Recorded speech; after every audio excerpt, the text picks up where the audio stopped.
Tottenham get battered everywhere they go. Tottenham get battered. What's going on, people? Welcome back to Curtis Shaw TV. Back with another live stream today. We will be looking over the latest Arsenal news, and we have just had a Mikel Arteta press conference as well, which I didn't expect. So I haven't put that in the title of the show. So we will get into Mick Ross settings every day. I'm waffling will be going on. Although we might actually be talking sense now because we're winning games. It's probably a lot easier for him. And yeah, I can't lie, man. I can't stop. I can't stop singing that song. It's got me, man, all week as we look ahead to the Brighton game as well. We'll be looking at the England squad and we'll be looking back on the Champions League games. And yeah, my tweets this week, they've been a little bit off this week. On Tuesday, I compared Messi to Ryan Fraser. He then bends one in the top corner. Last night, I called Ronaldo the Portuguese Benteke with no service. I was actually trolling a little bit in the 93rd minute. And then 90 seconds later, he scores the winner. You know, you never disrespect GOATs. That's one thing I've learned real quick. Never disrespect GOATs, people. And these men are real GOATs. So, yeah, my Twitter's been getting battered everywhere it goes as well, to be fair.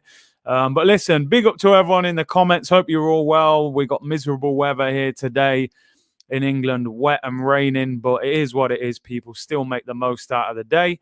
And let's get into the latest news. Make sure you smash a like on the video and subscribe if you haven't already, people. Lots of great content coming up. Obviously, a big watch along on Saturday, 5:30 kickoff. We'll be on from about 4:30. We'll be doing Arsenal traveling down to Brighton, and on Sunday we'll be doing Liverpool against Man City watch along as well. For anyone, come on, yo, I was on time. Do you know what I'm saying? When I'm late, a minute or two late, I see the comments. Jamaican time, he's late. I'm on time, people. You know what I mean? I'm on time today. We're making progress. You know what I'm saying?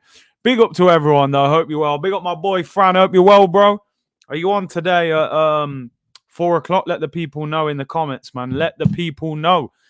And we'll promote that. Yeah, Cristiano Benteke, man. He stunk out the place, but who cares? He scored the winning goal. And in his interview, it was interesting that he said, apparently he sent a message to Rio Ferdinand, and he said, I had a bad game, but I knew I was going to score. And this is one thing that I do love about Cristiano Ronaldo is his mentality. You know, he always believes that he's going to score that goal at some stage. Big up Omar, he said, no, man is on time today. Do you know what I'm saying, bro? Man's on time, the timekeeping. We're moving, people. We're improving. Right, before we get into it, where should we start? Let's start with the England squad. Let's start with the England squad, people.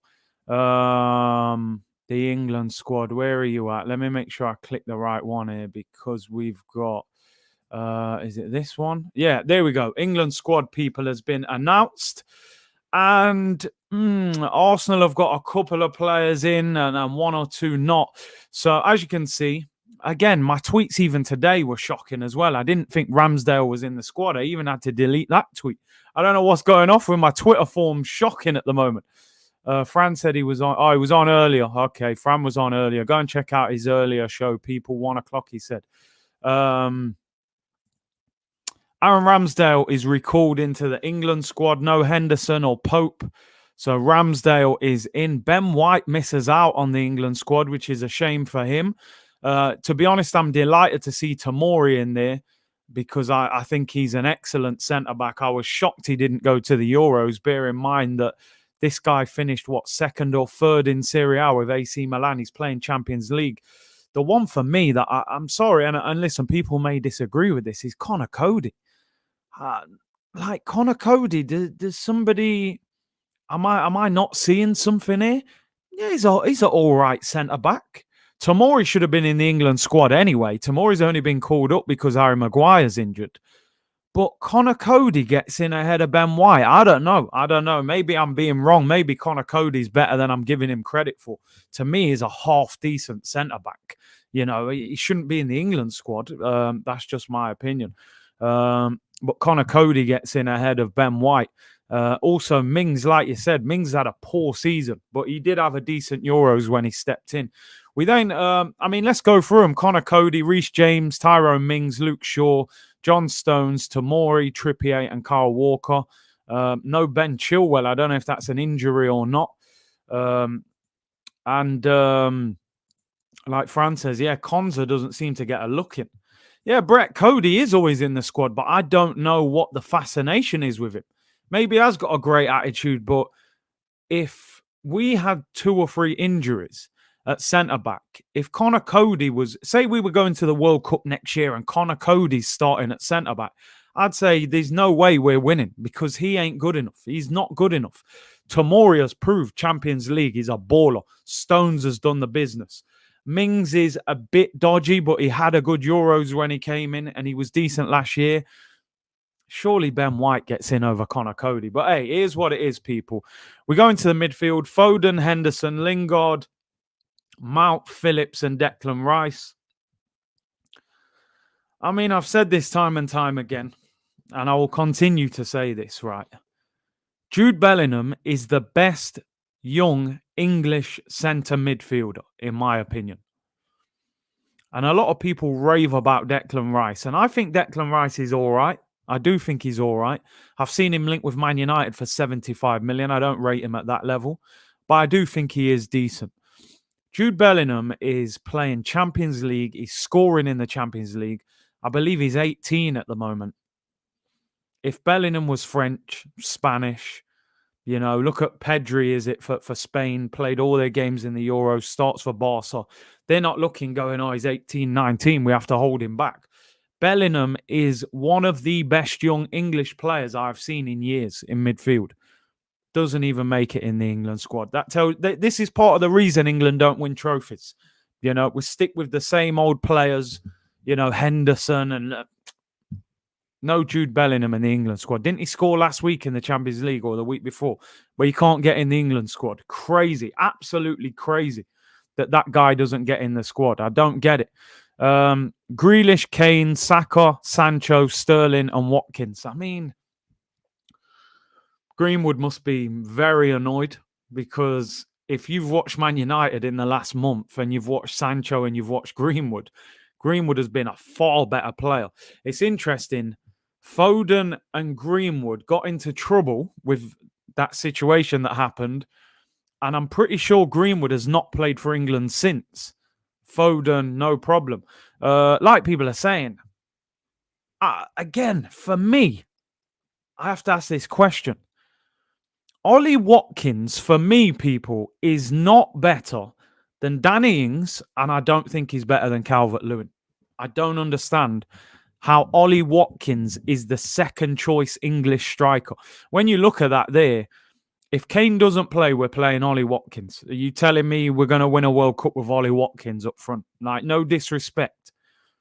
Ollie's in the Prem. He's done well since he's got promoted. But, yo, Fran's saying, hey, you know it's unspoken. We know why. Yeah, we know why Foden and Greenwood, we know. We know the problem. But Ollie Watkins, Calvert-Lewin's injured. Fair enough. I back out of that. Ollie Watkins, he's a nice kid. It'll be all that, won't it? He behaves himself. He's got a nice attitude, that Ollie. Yeah, lovely kid. No problem. You know, we've all seen it before. You telling me this guy's better than Danny Ings? All right, Calvert-Lewin's injured. KG, big up, bro. Hope you're well. Go and check out his channel as well. Foden was the one with the baby mama and everything, and it just got swept under the carpet. Imagine if Raheem Sterling was doing that, cheating on the baby mama.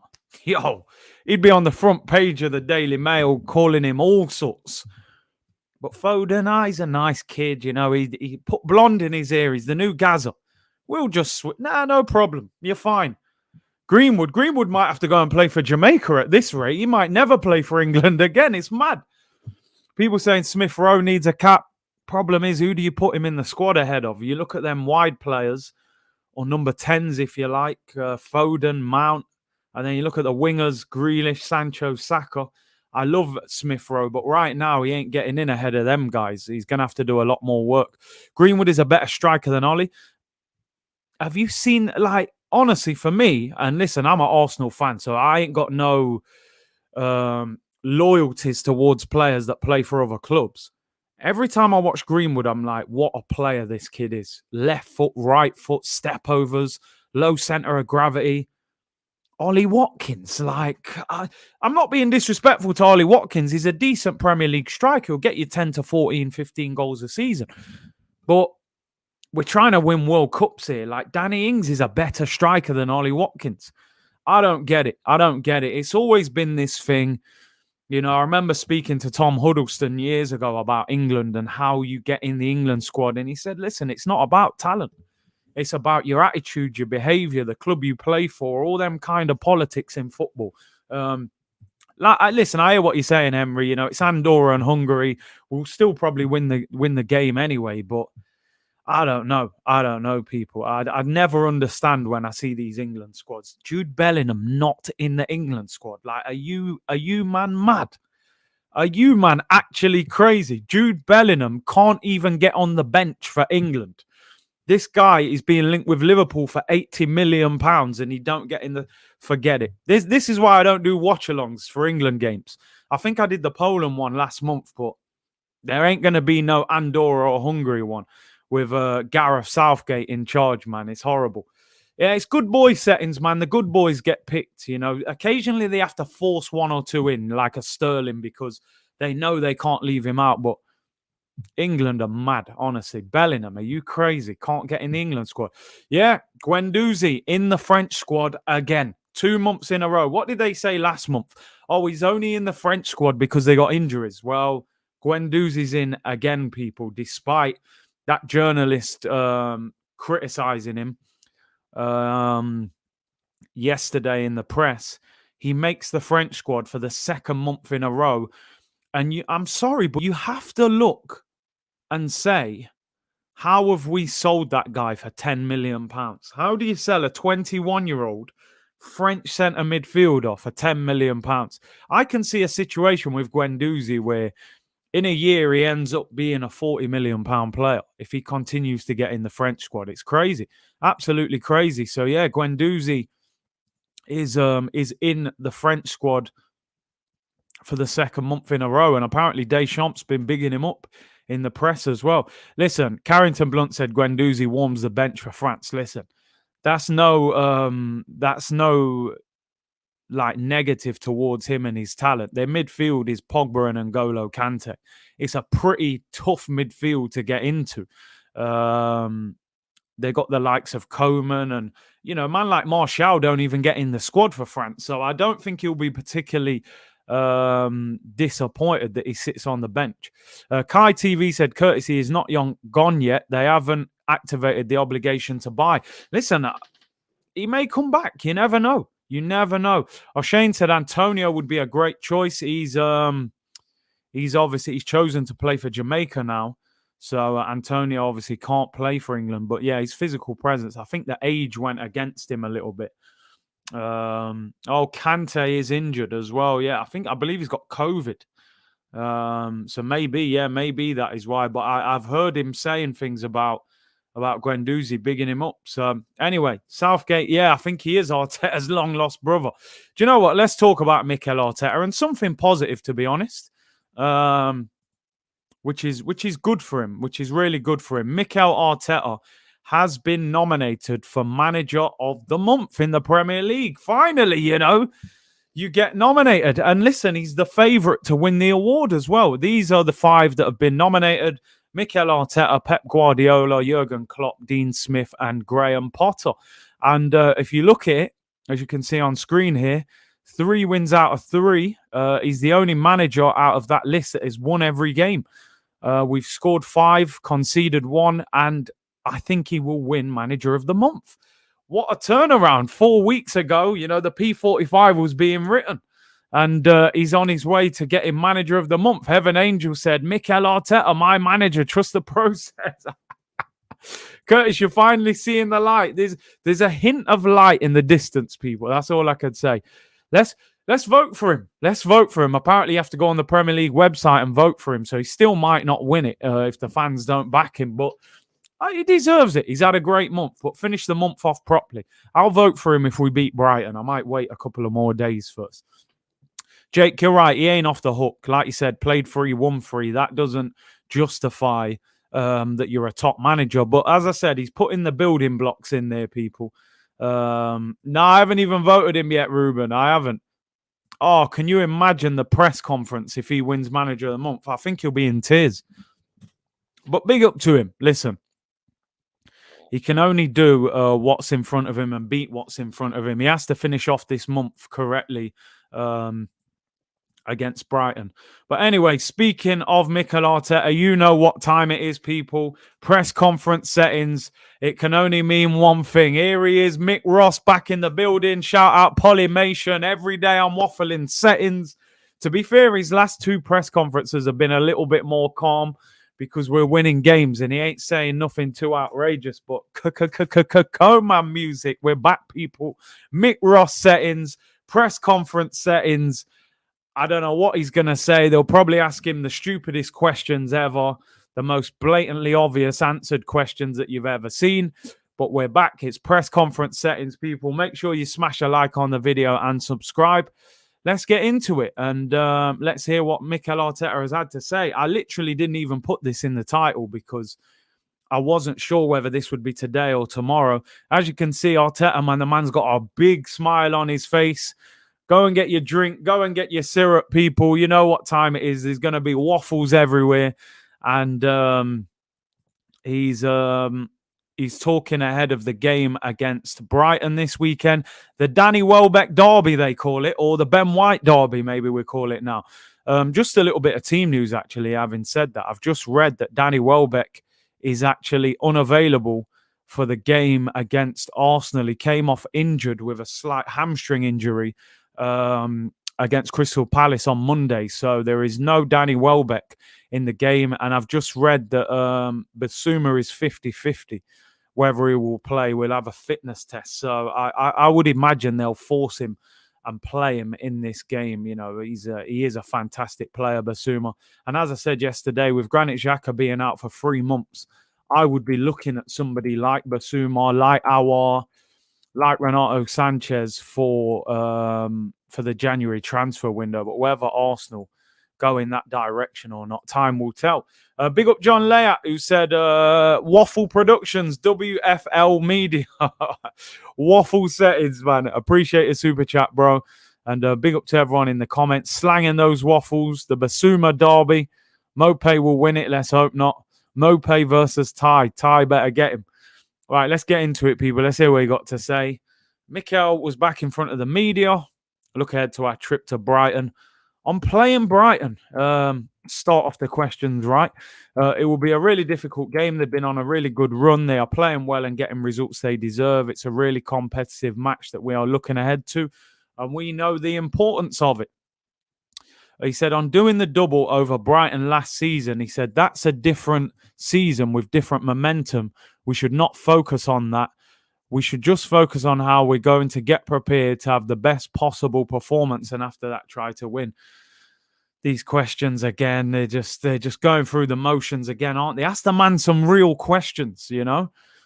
He said on Granit Xhaka, obviously it's really bad news personally for Granit. He's had a couple of incidents already this season with COVID, with the suspension, and now with the long-term injury. He's a strong man, and he will use this time to focus on other things. I'm sure he'll be back in the right place when he's back. Obviously, he's a big player for us, someone who is really important, and he will be missed. Other players have to step in. He absolutely loves this guy, Granit Xhaka, don't he? Seriously, man. He, you know, he makes it so obvious. I remember when Pepe was sent off. Oh, Pepe let us down and this, that, the other. With Granit, it's like, oh, with the suspension. Okay, oh, we're not worried about the fact he two-footed someone and got sent off. It's just with the suspension and we just carry on. Obviously, he's a big player for us, someone who is really important and he will be missed. He's definitely become the new stepson now that Hector Bellerin has gone to Real Betis. He absolutely loves Granit Xhaka, don't he? Definitely long-lost son settings. Maybe Mikel Arteta had a Champions League game in Switzerland under Arsene Wenger's time, and maybe this was the product of a night, an away game against Basel, whatever. He loves this guy. Absolutely. He's telling us it's obvious he's a big player. It's not obvious to me, I can't lie, but We move on. On Brighton's strong start, I mean, didn't they ask him this question basically with the first question? They deserve it. Graham Potter changed a little bit their way of playing, and they've been getting good results. They've been consistent. Credit to them, and they're doing a good job. On Granit Xhaka, I mean, forgive me if I'm wrong. Were their first two questions, weren't the first questions on Brighton and then on Granit Xhaka? They then say on Brighton's strong start and on Granit Xhaka.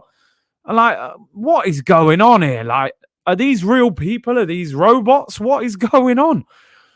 Here we go. We'll continue the Granit Xhaka love fest. First of all, it's obviously a significant injury, but he probably escaped an even worse injury than he could have had from that action, because that action for the cruciate ligament is a tricky one. Yeah, it's what it is. His mentality is top.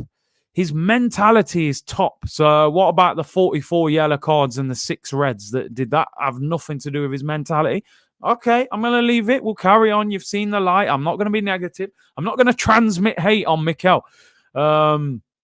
He said he knows what he needs to do. Hopefully he can escape surgery as well. That is something that is really, really important. And after that, start preparing himself in the best possible way, because time flies. Time flies when you're having fun, Mikel. Time flies, and he is having fun right now, isn't he? They literally repeated the first 2 questions to ask him about his stepson. Yeah, on Granit Xhaka. Oh, yeah, by the way, one more question. How about Granit Xhaka? Yeah, no problem. I'll continue to talk about him. His mentality is top, but he's had 50 cards since he's played for Arsenal. But apparently he's got a top mentality. I don't get it. You know, I'd love someone to elaborate and say, oh, yeah, top mentality, but what about the red cards? You know, what about the red card at Man City that you're just brushing under the carpet? Guendouzi French call up, but he is toxic, Curtis. Oh, my days. Listen, they are robots. I don't get who's asking the questions. They're ridiculous. On the feeling this week, I mean, what is... Listen, it's nice for him to talk about it because it's positive. I get it. But it's the most obvious answer ever. But listen, anyway, it is positive. We won the game. Let's talk about it. Okay. I'm sure we're in a great mental space right now. Obviously, it was a special match, winning in front of your fans. And as you said, the way we did it in a convincing way and getting the result that we wanted. Enjoy it for a little while. Now we need to put that aside, and all our focus should be on Brighton. That's right. We have experienced a beautiful day with our people, and we want another one after Brighton, and we have to earn it. Beautiful people. Oh, don't you know? Hey, man, jeez. Yeah, we love it. Listen, you have to soak it in. I'm still here singing Tottenham get battered everywhere we go. So listen, you know, drink it in and enjoy it. Why not?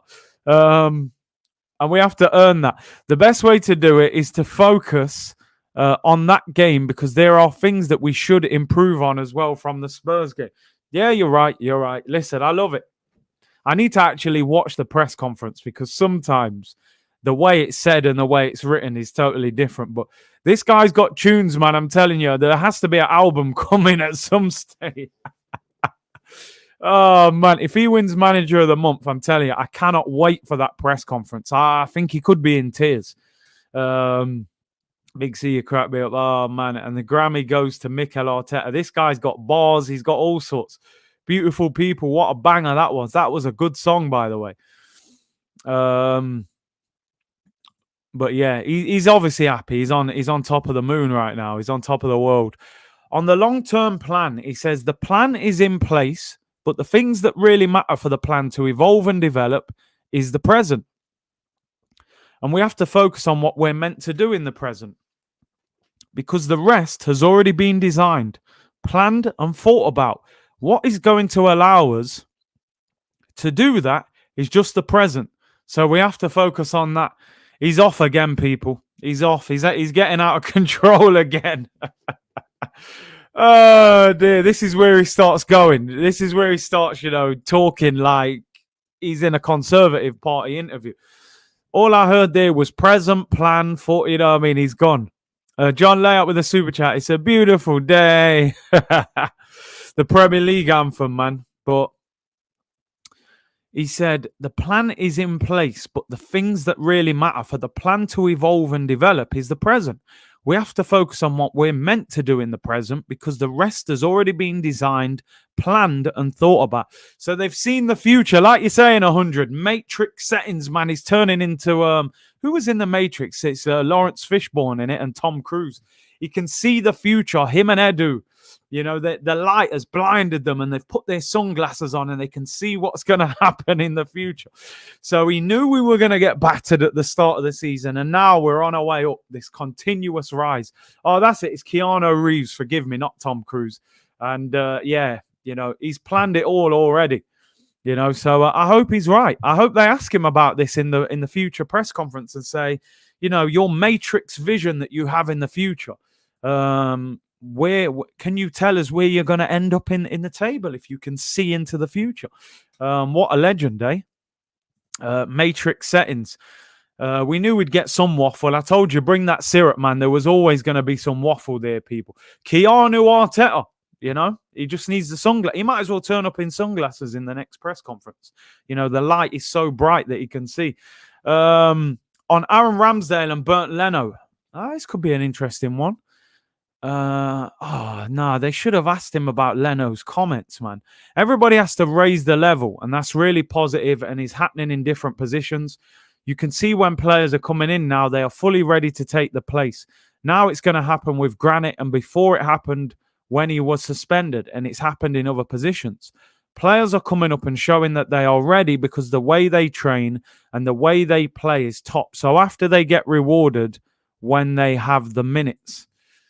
Yeah, not saying too much there. I would have liked, maybe there's a little subliminal diss track there for Bernd Leno. You know, we could put that in the title, Bernd Leno diss track by Mick Ross. He's basically saying that, you know, Ramsdale's trained very well. He's earned his place and it's going to raise the level. So Bernd Leno's got to raise his level. I'd say that shots fired at Leno, to be fair. But I wanted them to ask him about the comments, but they were never going to ask him that, were they? Oz Gunner said Arsenal must have watched the Locks v Dipset before the Spurs game because they got murdered. Yeah, at least we dealt with them, to be fair. Arteta is the one. Oh my days. But he's he's definitely firing a little subliminal diss at Leno there. I would have liked them to expand on that a little bit more. On Ben White, what a riveting question that is. The guy you bought for £50 million, what do you think of him? You know, like, we know what he thinks of him. He's going to say he's brilliant and we're enjoying working with him. It's just obvious. You know, ask better questions, please. On Ben White, he said, well, I've been impressed with how he handles the pressure, how he's handled the situation of coming through the Euros. I mean, listen, let me just stop that, right? Let me just stop that. I'm going to highlight this, right? Hold on. What is going off here? On coming through the Euros, what is going on? On coming through the Euros for Ben White. Now, forgive me if I'm wrong here, people. Ben White never played a minute of the whole Euros. Didn't play 1 minute. He never even came on. So, he was basically a fan, like we were. All right, listen, I'm not totally disregarding it. The man trained for the whole time with England, blah, blah, blah. But what did he really have to come through? He did the warm-ups at the start of the game. He then sat on the bench for 90 minutes. He didn't exactly go through like huge pressure situations and you know, win games. He didn't play at the Euros. We probably went through as much as Ben White at the Euros, going on these watch-alongs and watching the games. So I wouldn't exactly... Man said jet lag. Do you know what? To be fair, they had one game abroad, didn't they, to be fair? Ben White might as well have been in the stands singing Sweet Caroline with all the fans. He didn't play a game. So he didn't exactly come through the Euros. I hear what you're saying. I'm not nitpicking at everything that you say, but you need to relax a little bit here. He said, I'm paying the big fee and the composure and the calmness that he's shown, and as well the willingness to learn, improve, because he's realized that he is still really young. Still in the development process, and there are things that he can improve.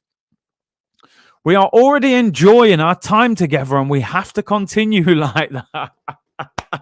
Hey, man. Hey, I'm all for it. He's loving his time with Ben White, man. Ben, you know what I mean? I reckon you need some time off because that must have been a stressful Euros for you, mate. Watching all them games, even though he didn't play a minute of football.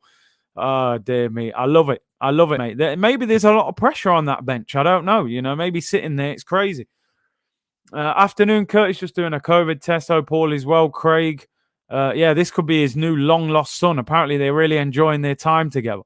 Sweet Caroline is basically the national anthem in England now. You know, it's taken over. Even, you know, everyone's singing that song. Let's move on. On the fans. I mean, again, so obvious. Oh, what's he going to say? Oh, the fans have been hammering me for the past 2 years, although he possibly would. He said, I've always said that I've been here for 18 to 20 months, and for 16 or 17 of those months, we haven't had our people with us. It's impossible to build anything like that because they are the biggest part of our foundation. And when they are with us and when they are embracing what we are doing, you see the difference because they are able to create momentum and create the energy and the passion that they did at the weekend. And when that happens, the team responds. Okay, so he wants that energy from the fans. You know, we'll take it. Just make sure they keep performing. That's all we're saying. I'll take that. Yeah, but what about the other 16 months when we finished 8th and got knocked out of Europe? But I'll let you off. Yeah? I don't want to transmit hate. We're moving forward, onwards and upwards. You're on your way for Manager of the Month. So, yeah, we're going to be positive. They ask him on being nominated for Manager of the Month. I can't believe he's only given us one sentence. I thought there would have been a speech. He said, it is the beauty of sport. We all know that. We all depend on results and perspective changes quickly in both ways. So you always have to be on your toes. So he doesn't say much. Maybe he'll give us the speech when he wins it, you know. He said, on whether it will be a roller coaster this season. He should win Manager of the Month because, to be fair, he's the only manager that's won every game. Over 1,200 of you in the chat, people. Smash the like button and subscribe as well. Can we hit 1,000 likes? And he goes on to say whether it will be a roller coaster season. He said, hopefully not. This is what we want to avoid. We don't want that. We want to be stable and consistent in performances, which will lead to results. We know this league is so competitive. Anybody can beat you. Anybody can put you under difficulty. You have to be on your toes. He likes that shout, don't he? Because any detail can change at any moment. Yeah, mate, there could be a bus parade if he wins Manager of the Month. He's definitely a bit of a poet. On Ben White and Gabriel's partnership, they played really well at the weekend. The understanding is getting better and the cohesion among the back is getting better. The more they play, it will keep improving. We have different partnerships that will work, but certainly they played well at the weekend. Short and sharp answer. On Emile Smith-Rowe's potential, we will see. He is very good right now. He can still get much better. There are things in his game that he must improve and develop, and he is hungry to do that. It will depend on how the team is helping. We can help his confidence in his head, how he takes the next step, how he handles praise and how he handles negativity and pressure. He's waffling here, people. He is waffling. Yeah, Gabriel, I agree. Gabriel is a beast. Finally, something I agree with. We need to be stable and consistent. Arteta, it's down to you. Exactly. You can't say, oh, if the fans give us energy, we will respond. You know, what about away from home when there's hardly any fans there? These players have to perform and turn up. Shankar said, how did you feel when your coach said that you won't be playing? I listened to the story you shared with Franny, fairly stressed. Ben could have been stressed on not playing at all. Players go through things. Yeah, I hear you on that. But I think realistically, Ben White, I don't think Ben White would have expected to have played in the Euros. I think everybody believed that Maguire and Stones was going to be England's partnership. Now, maybe at the start, when Mings came in, he might have thought he had a bit of an opportunity to get in when Maguire was out. But apart from that, I don't think anybody expected Ben White to get game time in that Euros. There were some games he wasn't even on the bench, I believe. So, yeah, I hear you on that. You do go through things when you're on the bench. But I think he would have understood that he wasn't likely to play. Yeah, listen, Craig, I agree with you on this. A lot of people have been saying Kieran Tierney will be, the next Arsenal captain. I think Gabriel looks like potentially the future Arsenal captain because even though Tierney he trains very well and he leads in that way, he doesn't seem overly vocal on the pitch. You know, I love the other week, I think it was Burnley away, where Gabriel was shouting at Pepe, you know, and giving out instructions. Like I said, I read that Gabriel's English has improved significantly over the summer. Apparently, he was taking more English lessons than before in a bid to improve his English quicker. And apparently he speaks English quite well now. So I think it's made it easier for him to communicate. So, yeah, for me, I could see Gabriel becoming Arsenal captain when Aubameyang maybe moves on. Xhaka says, no, man, listen, for me, Xhaka, I don't want him as captain. Tierney captaincy, Gabriel, why not both? Or maybe one as captain, one as vice captain. On how Smith Rowe compares with Jack Wilshere, I mean, they don't even play the same position. It's a difficult comparison. Arteta said it's exciting that people are seeing our academy with potential to become big players for the club. That is already a joy that they believe that, because we believe they have the potential to do that. And now that potential has become reality and fulfill it. On whether clubs will sit down with players to discuss being vaccinated. Interesting topic. So if a player shouts on the pitch they are captain material, now listen, I'm not saying that.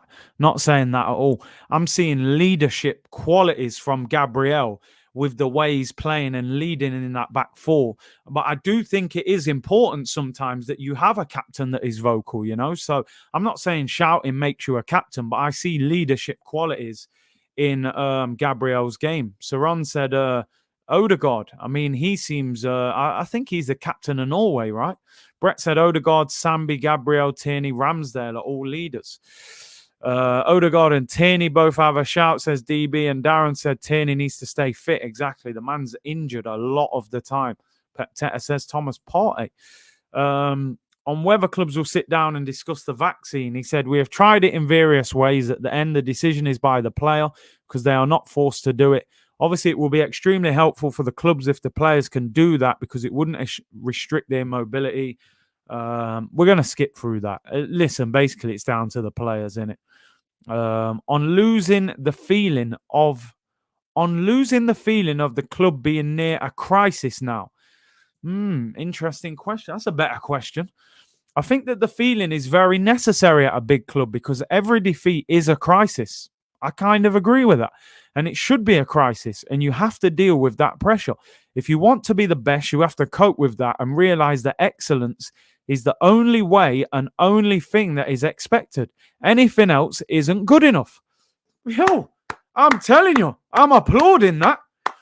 That, for me, is one of the best questions that Mickey Ross has ever answered in a press conference. And I agree with that. The only thing I will say, you have to back up that talk. You can't talk that talk if you don't back it up. Don't tell me about excellence, but then we lost 13 games in the Premier League last season. We lost our first 3 games of this season. But that is a great answer. As I said, I'm not going to be too harsh on him because I'm hoping that we are turning some sort of corner. Heaven Angels loving this my manager shout, you know. But listen, I think that's a great answer. But back that talk up. Go to Brighton, turn them over, and give us that good feeling going into the international break. Yeah, he's dropped bars there. He's dropped some bars there. Proper lyrics, you know. Proper lyrics. I love that answer. But just make sure, you know, actions speak louder than words. So, yeah, Darren said, man's gone from waffle to pancakes. Oh, man, that was his great. I'm telling you, if he wins Manager of the Month, that press conference is going to blow up. I'm telling you, it's going to be too much. So I respect that answer. I do give him credit sometimes, people. On whether it adds pressure when one defeat is greeted like that. He said, it is the history we have. It is the history of the Tottenham. Not Arsenal, of course. We have a great history because we have that competitive edge. That mentality as well, and that willingness to look further, and that ambition to achieve that, you need to be able to deal with it. True. On how much of a blow it will be to lose Granit Xhaka, like people. This is the third question of the press conference about Granit Xhaka and his injury. Like, what is going on here, people? What are we doing out here? It is a big, big loss. Oh, here we go. Son-in-law Granit for the third time in the same press conference. It is a big, big loss, and we will lose him for a while, but we will try to keep him as close as possible to the team. This is absolute. This is a love fest if ever I have seen it. We will try and keep him as close as possible to the team. Why?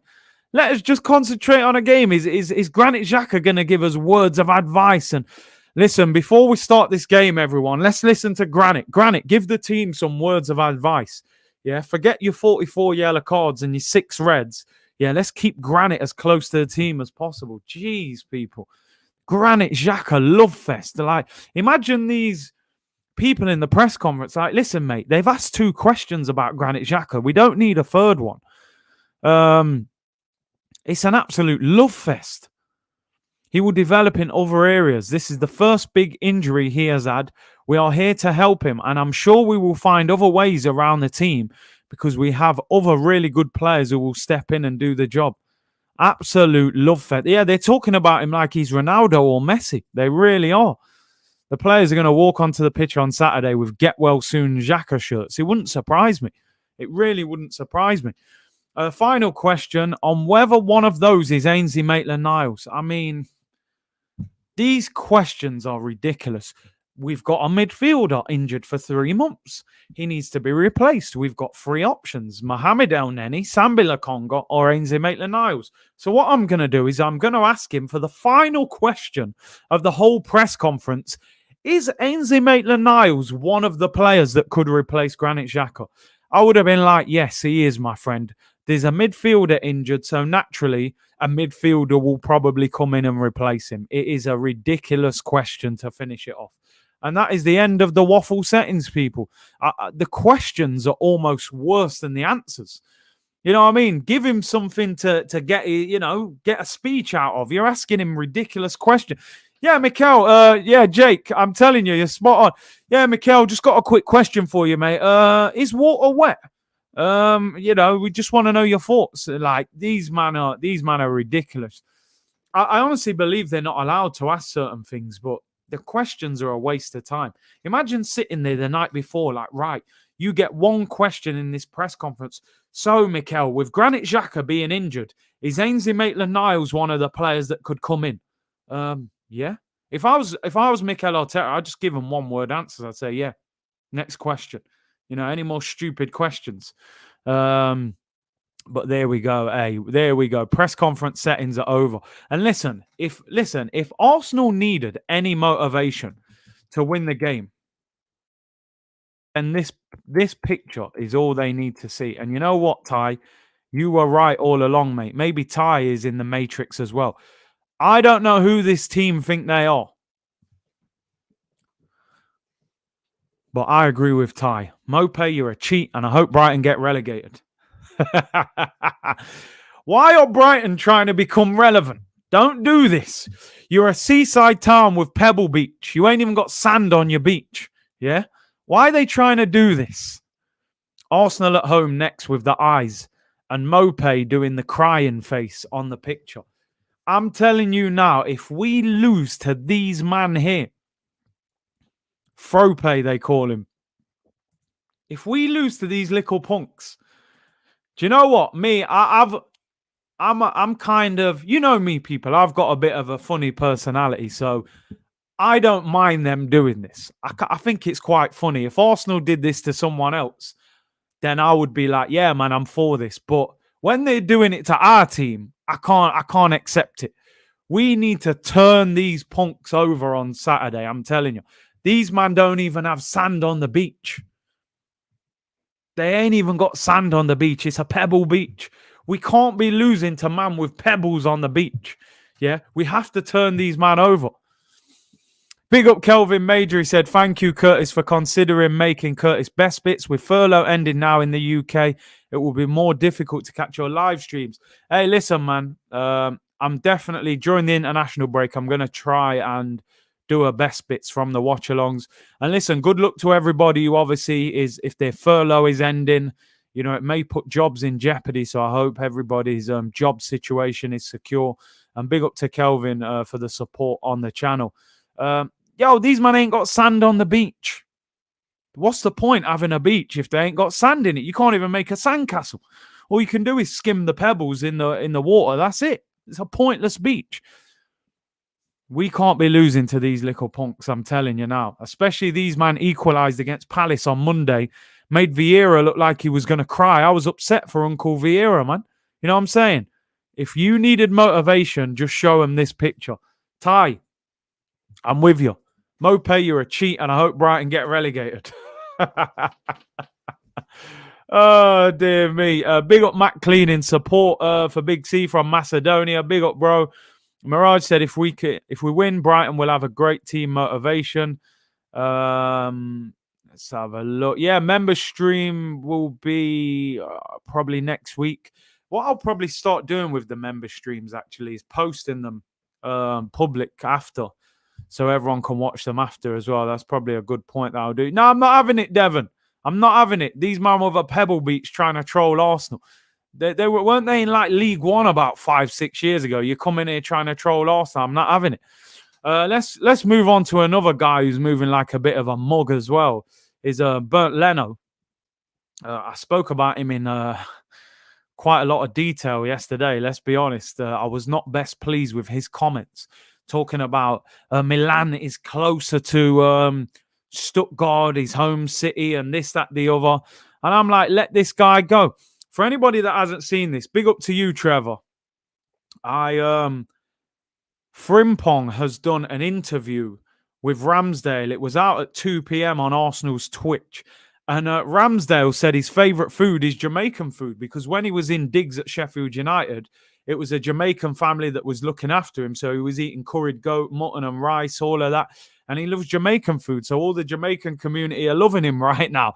So big up Aaron Ramsdale. Go and watch that. It's a funny interview as well. I caught a bit of it before I came on here, man. I think Ramsdale is very, very quickly becoming a fan's favourite. As I said, people, apparently after the game against Spurs, as the players come out in their car and kind of drive out, I'm hearing that Ramsdale actually pulled over and stopped his car on the side of the road to speak to the fans. Things like that will always endear you to the fans. And I have to admit, I said it a couple of days ago on stream that I probably owe Aaron Ramsdale a bit of an apology, because I think I was a little bit disrespectful to him when we signed him, and he has actually surprised me how good he is. So yeah, big up to Rambo, the new Rambo in the building. But the other guy who's moving like a real punk right now is this guy. It took me 12 months to get over the fact that we sold Argentina's #1 goalkeeper to keep this guy, but I got over it. But this guy gets dropped for 3 games and he's crying like a little girl, mate.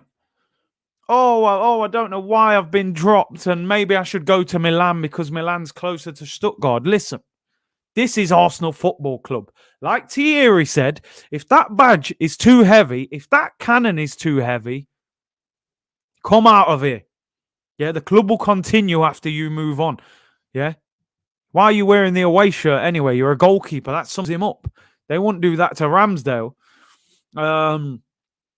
And now this story has come out. Leno is deemed unlikely to remain beyond this season, and the club will become open to offers for him. And when you actually open up the rest of this story, it says that Arsenal may possibly allow him to go in January. Now, Onana, his ban finishes in November. He does go to the African Cup of Nations in January, but he'll be back by the end of January. Could Arsenal move Leno on and bring in somebody like Onana in January? That, for me, I would be all over that. I still think you could get 15 to 20 million for Leno. And Onana, they say, is available for around £7 million. He's out of contract at the end of this season. For me, let this guy go, right? I have not got time for players like this. Yeah, when players are coming out after 3 games, the manager showed this guy the biggest vote of confidence ever. He sold Emmy and kept Leno as #1. It's your position to keep. You get dropped for 3 games, and after 3 games, you're talking to the press about leaving. Forget it. We don't need that. The starting base of any successful team is you need a group of committed players. You need a group of players that are all pulling in the same direction, that are all thinking about the task at hand. Go and look back, anybody. If you look at the bench camera on Arsenal's website, go and look at the way Lacazette is celebrating Arsenal's goals. Lacazette could have sulked. I'm out of contract in the summer. I've been dropped. I didn't come on for the North London derby. Was he sulking? When Arsenal scored, he was running all over the place. Even towards the end of the game, he's standing up, throwing out arms. He wants Arsenal to win. He cares about the club. And you got this guy talking about Milan's closer. Go and play for Inter, mate. By all means, go and play for Inter. If Inter want to give 15 or 20 million, get yourself out of it. I still think Onana could come to Arsenal. People saying, would Onana come to Arsenal to be number 2? I think when you sign him, you don't have that conversation with him that you're coming here to be number 2. I think you say to him, we've got a goalkeeper in Ramsdale. He's in the England squad. You come in and you challenge with him. If you're the better goalkeeper, you will get the number 1 spot. If Ramsdale is better, you will not. It's whether Onana is willing to come in and have that level of competition, or would he want guarantees that you are number 1? Man said, Dotti Leno, go it. Send him to Italy, man. Inter, give us 15 to 20. You can have him. Onana is levels above Leno. One thing I want to make clear. I don't want to come on here and say all of a sudden, oh, Leno's rubbish, because I don't think he is. I think Leno's a decent goalkeeper, to be honest. But his attitude stinks. And this sense of entitlement that he's some sort of world-beating goalkeeper, I don't know where that comes from. You know, like I said, he's third choice for Germany. He warms up Manuel Neuer and Ter Stegen. Yeah, so I don't know, you know, just because in the Germany squad he thinks he's a world beater. And he played for Bayer Leverkusen. It's not like he came from Bayern Munich and he'd won the Champions League. We are the biggest club he's ever played for. So he needs to relax. And if he wants out in January, get rid of him. Get a good price for him and bin him. Sick of these entitled players. You ain't doing us a favour. Yeah, we're doing you a favour. Yeah, so if your attitude stinks, go away. Get him out of it. Inter Milan, take him. Yeah. Yeah, even Kevin Trapp was ahead of him. He was 4th choice for Germany. The man does the warm-up. Yeah, go and warm up Ramsdale now. Put the crosses in and take the shots at him before the game. Go and relax. He says he doesn't know why he's been dropped, right? In all fairness, he conceded 9 goals in 3 games. Now, I'm not going to blame him for all of them goals. I'm simply not. I felt Brentford, he got beat at his near post for the first goal. The second one, he got bullied. The Chelsea game and City game, he couldn't do too much about the goals. But as a goalkeeper, if you've conceded 9 goals in 3 games, something's gone wrong. Something has gone wrong. So, listen, Leno, relax yourself. If you want to go to Inter, mate, tell them to put the money on the table. And like you said, the negative publicity will drop his price. Why can't Arsenal ever manage this better? If we want to move him, just manage it better. The thing is, if I'm Mikel Arteta, I would be fuming that Leno has gone public and said this, because like you said, if Arsenal are trying to move him on in January, he's just made his price lower because a club that wants him will go, well, hang on a minute, your goalkeeper's publicly saying he wants out. So instead of giving you 20 million for him, we'll give you 15, we'll give you 14 for him. So I would be fuming if I was Mikel Arteta that this guy is speaking so openly about trying to move, because that will affect his price. So 18 months left on his contract coming up. I don't think it would be a good idea for Arsenal to allow him to get into his final year of his contract. So Run said Inter prefer Onana over Leno. Is on much higher wages. So if Onana goes to Inter, that could actually stop us moving him on. Big Up Fraser said, I'm a firm believer in letting a player go who wants to leave, especially when they're not like a world beater. You know, sometimes, you know, if a Thierry Henry wanted to leave, sometimes you say, Thierry, come on, just give us one more year because you're that good a player. But with a player like Leno, Gaurav, I was never comparing this guy to Alisson. Let me tell you that. I've never put Leno in that top bracket of goalkeepers. He ain't on the level of Alisson, Ederson, De Gea, people like that. I put him in probably the next bracket down from that. But nah, he needs to relax. I think I could see him being moved on. I really could. I think if a club makes an acceptable offer, Man said Leno to Sheffield United, straight swap, yeah. We will finish off with this final story. There ain't too much else going off today, I got to be totally honest, and that is Arsenal's forgotten man, if you like, although we always talk about him, is William Saliba. What's going on here? Right, William Saliba with his blonde hair now. He's in the French under-21 squad. And they've done an interview with his fitness coach. I haven't opened up the whole interview. We've already done a long press conference reaction, but the headline of it was his fitness coach said he does not want to come to Arsenal and sit on the bench. That's not his mentality. He wants to be playing for Arsenal. Next season, he will make a solid case for himself.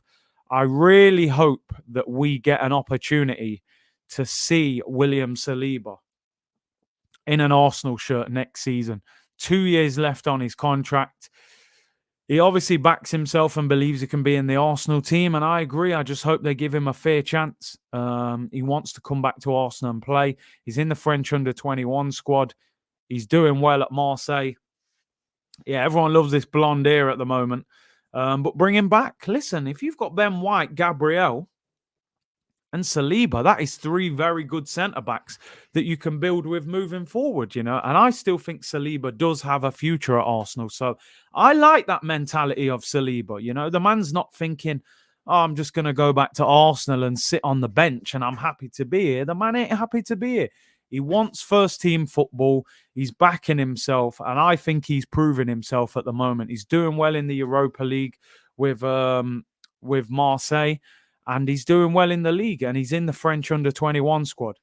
If we've got 3 centre-backs of Gabriel, Ben White, and Saliba, with maybe a 4th one as well, I'll be very happy with that moving forward. So listen, Arteta needs to make sure he looks after him next season, and I want to see him tied down to a longer contract. You know, 2 years left when he comes back. I'd be extending that to 4 or 5 years because this guy's a talent. Don't forget, they were once calling him the Mbappe of centre-backs, the new Rafa Varane, the best young centre-back to come out of France for years, they were saying. So they have to look at him. They have to make sure that he gets game time. You can see he's not a yes man. And that's my only issue. Is there a clash between him and Arteta in the mentality? Maybe he views himself as a bigger and better player than what Arteta views him as. Usman said our 4th centre-back should be a veteran, somebody like Tarkowski. Listen, I think depending on who gets relegated, maybe Arsenal should go and get somebody in their later 20s with a bit more experience. And then, like you said, listen, even if it was a Tarkowski, you could have, you know, your Gabriel, Ben White, Saliba, and then an older, wiser head as well to go along with them. So I wouldn't mind that. But Saliba, for me, is a talent. Some people saying they think he's better than Ben White. It's difficult to say without seeing Saliba in the Prem. I certainly have always had this belief that Saliba's potential is huge. You know, I see him becoming a French international. So, yeah, I think, listen, I hope we see him back at Arsenal next season. People saying Ben Mee and Lewis Dunk, somebody like that who's got that Premier League know-how, that experience. They win headers, they're dominant, they're a talker. I do think it's important that you have experience in the middle of your defence. Lexa said, Big C, that attitude alone should see him booted out. I never think he should have gotten his place back from Emi. I thought he was talking about Saliba. You're on about Leno. He's trying to hold the club to ransom with what he said. He's a crybaby. You're not a big fan of Leno. I think a lot of Arsenal fans have turned on Leno. So I think Saliba is better than Gabriel. Wow, it's a big praise you're giving him. I feel like his hype when we signed him was bigger than the hype around Gabriel because so many teams were chasing Saliba at the time. I remember he nearly signed for Tottenham and then we ended up getting him. There was definitely huge hype around him. I think a lot will depend on who gets relegated. You know, if a Burnley gets relegated, maybe you can go and get someone from Burnley. If not, maybe there's somebody else that you can go and pick up. But there are plenty of players there for real that you can definitely go and get. People, that's the end of the stream. We're an hour in. That'll be the end of it for today. Not too much else going off. obviously we had the Champions League stuff the last couple of nights. We obviously did the PSG watch along. Manchester City again struggling without a striker. I still think they have to go and get a striker in January. Man United yesterday again didn't look good, but managed to grind out that result with Ronaldo. I think you will see that kind of performance from Man United a lot through this season, where you're not really impressed with them and they find a way to win the game. Ronaldo, late goal. And that's what they brought him in for at the end of the day. That's what the great players do.